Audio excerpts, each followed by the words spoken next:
Well, hello, ladies and gents. Robert Sykes, KetoSavage.com, and I'm coming back at you with another AMA. This question is a great question, and it's all about how much protein you should consume. But before we dive into that, let's roll the intro.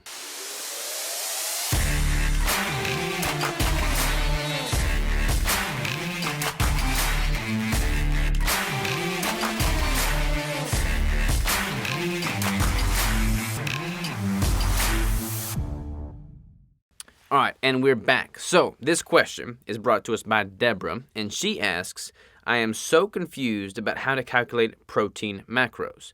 Some people say that you are to eat protein grams equal to your ideal body weight.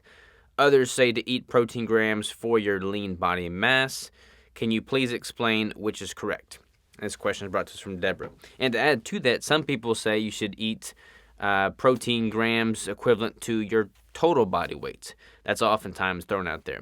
So this is a really interesting topic because there's so much confusion around this topic, and as with most things in the nutrition space, the training space, there's not a one-size-fits-all answer. So there's going to be a little nuance here, so I'm going to try and cover what that nuance could entail. Let's just get that out of the way first.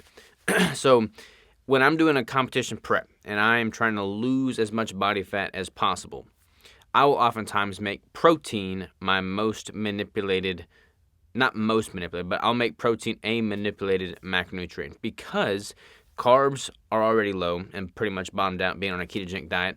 Fat is where my energy is coming from, so I like to keep that relatively high. So I'll oftentimes titrate protein down at the tail end of a competition prep. Now, I know some people's heads are going to be swimming and say you can't cut protein when your calories are already low because your muscles are just going to they're going to waste away and you're going to be very catabolic. And that's not necessarily the case, especially if you're doing it properly. I mean, I've been as low as 65 grams of protein, total protein, during the last week or two of my competition prep and didn't lose really any muscle.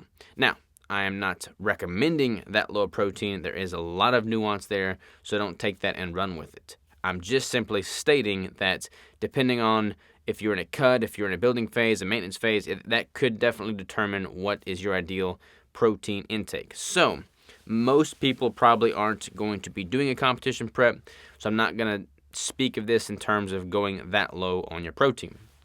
A lot of people underconsume protein because they fear that it's going to just automatically be converted to sugar through gluconeogenesis, and they're measuring their progress and their success on the ketogenic diet based off of what their blood ketones are exclusively. And if they have too much protein, they see those dip, so they cut the protein, they underconsume protein. That is not what I'm advocating for at all. So when it comes to protein, let's just look at it from a maintenance standpoint. We'll just start at maintenance.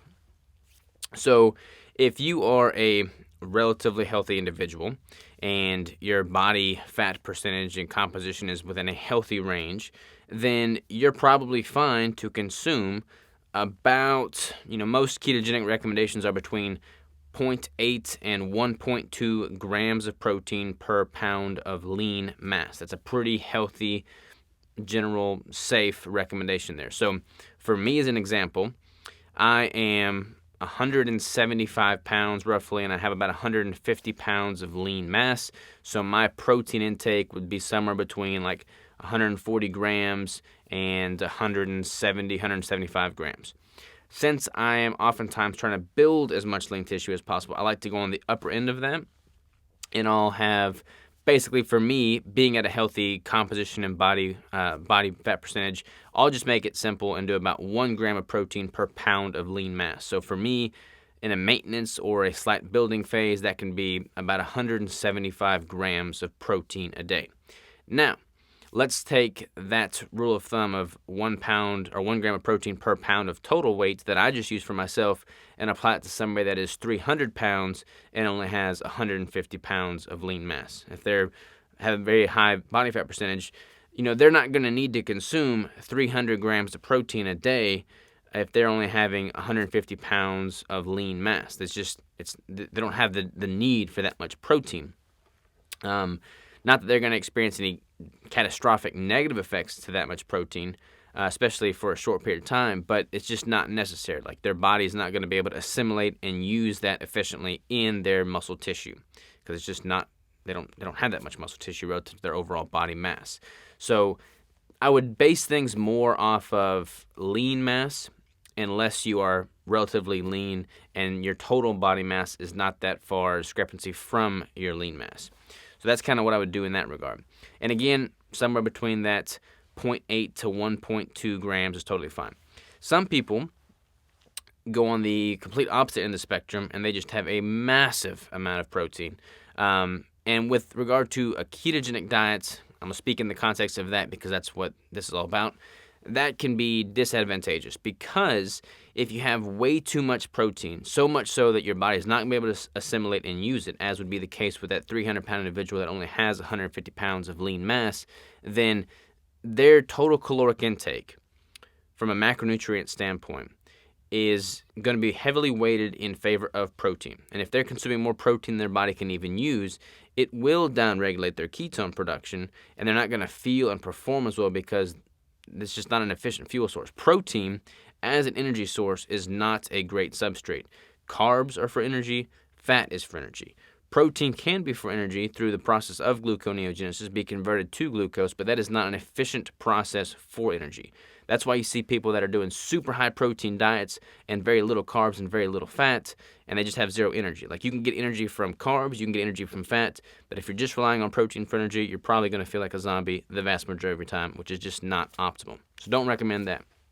Now, that being said, if you are trying to build as much lean tissue as possible, I would recommend playing it safe and kind of hedging the bets, giving yourself adequate protein, kind of veering on the side of being at a surplus, so more of that 1.2 gram per pound of lean mass or even 1.5 gram of protein per pound of lean mass is a good place to be in. If you're in a building phase, you're going to have to accept that there's going to be a little bit of fat gain that comes with that. That is okay. That's part of the process.